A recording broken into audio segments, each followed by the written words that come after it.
Hello and welcome to Diablo 3, the newest game by Blizzard.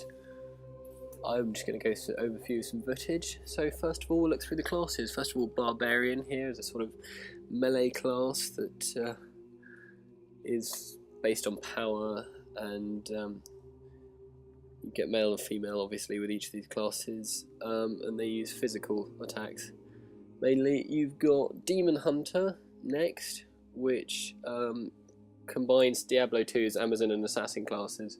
You've got Monk, again a melee attacker, martial arts based mainly. Witch Doctor is next, which uses it's kind of like a shaman from WoW. I know that they harvest souls and hurl poisons and explosives. And of course Wizard last, which is a version of Sorceress from 2, or Sorcerer from 1. And they shoot lightning, fire and ice, basically. So I think I'm going to go with a female wizard, because they look cool. And I shall call it something appropriate, like, oh, how about WhatWillWants? Cool, let's go. Right, here we go. Obviously you start off naked, which is normal. And there you go. This is the character scene. Got your banner in the background. Fully customizable. Obviously your profile and achievements are all down there, with your social tab down in the bottom right as well. So without further ado, might as well start. Okay, there's a long-winded cutscene here, which I think we could just skip through, really. Yeah, here we go, Act 1. Yeah, let's just skip to the game.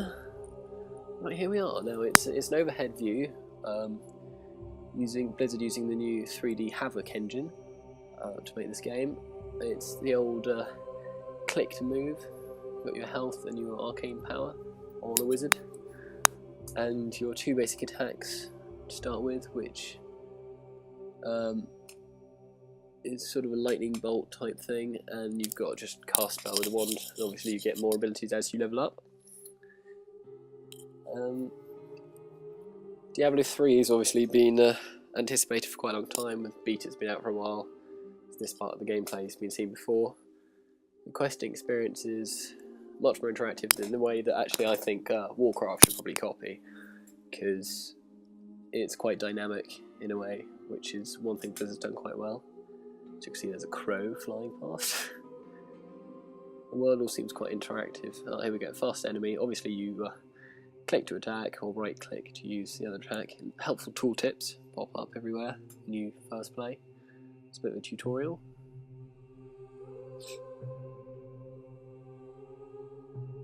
Here we're obviously killing Risen, which are undead enemies, which are basically kind of zombies of some description.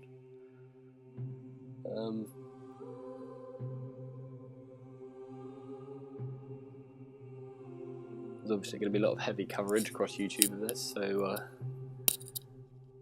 glad that I could show you some of this.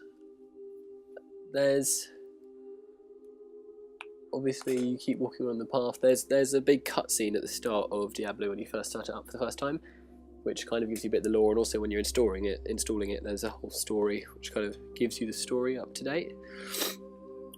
Obviously, there's a hardcore mode when you first level up a regular character to level 10. You can create a hardcore character, which can't be resurrected and become permanently unplayable if they're killed, which adds a bit of a challenge. They don't have access to real money auction house, which I'll come to in a bit.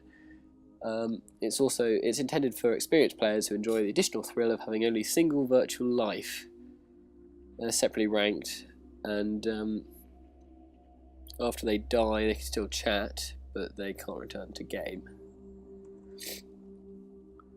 Obviously there's a multiplayer mode online now, which you can team up with random people to quest and go through the story, or of course with your friends on the social. You need a battle tag from Battle.net to be able to play Diablo 3, but you can just set them up very quickly and easily.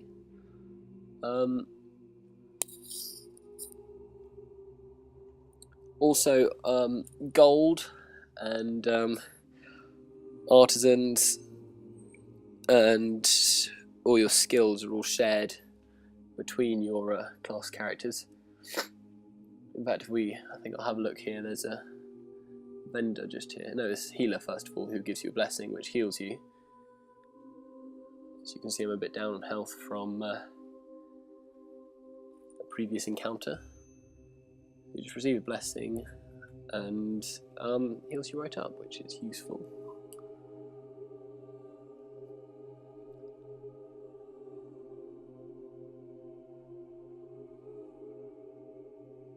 I've got a vendor here who obviously sells stuff that I can't afford, having picked up no gold by this point.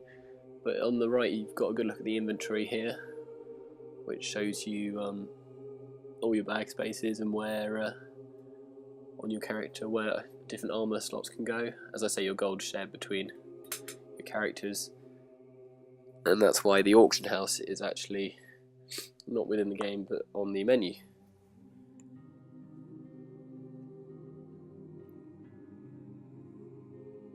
Skill runes are another new feature, and they're unlocked as the players level up.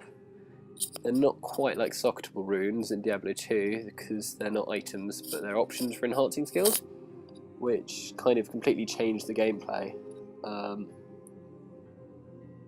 which means you can kind of personalise it more and kind of go whichever way you want. And also, obviously, like wizards, you've got different arcane power costs and different damage for each. You can choose cold damage rather than fire or anything what you want. So here we go, obviously talking to the quest. You get a little completed slash there. Oh, we've got to kill a bunch of enemies. Also, if you hold down shift click, then you can attack without having to move, which can be a bit inconvenient if you don't do it, because if you click and then you sometimes run around, especially for a distance class. Oh look, I dinged level 2. So better run around and pick up all this gold. And hand in this quest. And as it says, active skill category, this is what I was talking about the skill modifiers. If you go into your skills tab, you can choose new secondary skill at level 2.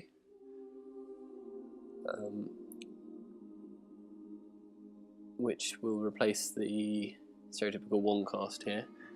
And so I've got the choice of Ray of Frost. You unlock more at level 4, obviously, and new spells as well to fill in your number tabs at the bottom.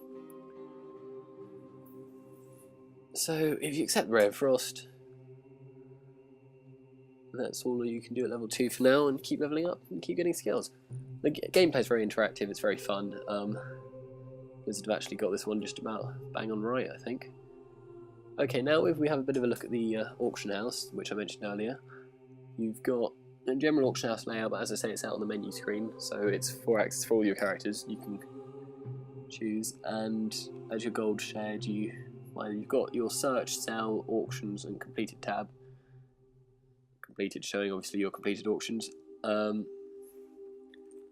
It's all fairly self-explanatory.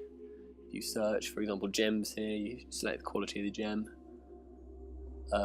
and what particular type. Let's go ruby here, and you've got to type in a quantity to search for, otherwise it won't let you search. So I just go for one here, and it looks like none have showed up, which is great. Brilliant example there. But yeah, as I say, it's fairly easy to use. And if you click in the top right, you can actually switch to the real money auction house feature, or that's generally the idea anyway. As it says, if you move massive gold there, you can't do it. As it says here, the real currency auction house isn't available at the moment, and is expected to be available by the 23rd. So yeah, that's about it for my basic Diablo 3 coverage. I hope to have more on the real money auction house when it comes out, and give you more explanation of that. So yeah, thanks for watching.